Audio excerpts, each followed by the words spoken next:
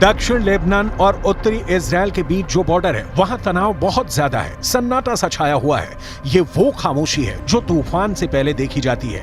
इसलिए यहाँ के लोगों को भी पता है कि बहुत जल्दी युद्ध का एपिसेंटर गाजा से निकलकर लेबनान तक पहुंच सकता है। यहाँ तैनात संयुक्त राष्ट्र की सेनाएं भी अलर्ट मोड पर हैं। लगातार पेट्रोलिंग हो रही है।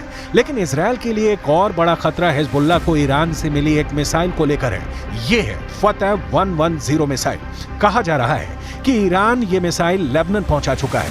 इसलिए इस मिसाइल की बहुत ही बारीक बातें आपको बताते हैं।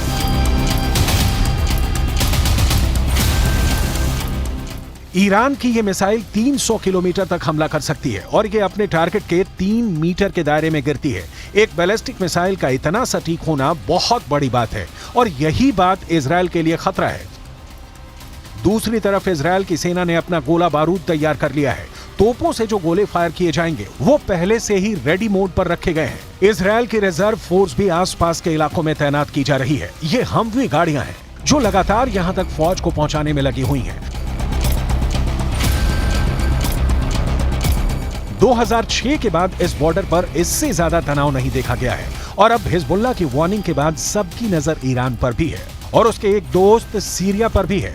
इजरायल ने गोलान की पहाड़ियों पर भी टैंक पहुंचा दिए हैं। ये जगह सीरिया का हिस्सा थी, लेकिन 1967 में युद्ध के बाद इजरायल ने सीरिया के इस हिस्से को अपने में मिला लिया और तभी से ये इलाका इजरायल के कंट्रोल में है। देखा जाए तो इस वक्त पूरे पश्चिम एशिया में युद्ध की चिंगारी पहुंच चुकी है। इजरायल से लेकर गाजा और गाजा से निकली ये आग अब लेबनान पहुंच चुकी है। चिंगारी सीरिया और ईरान में भी नजर आ रही है।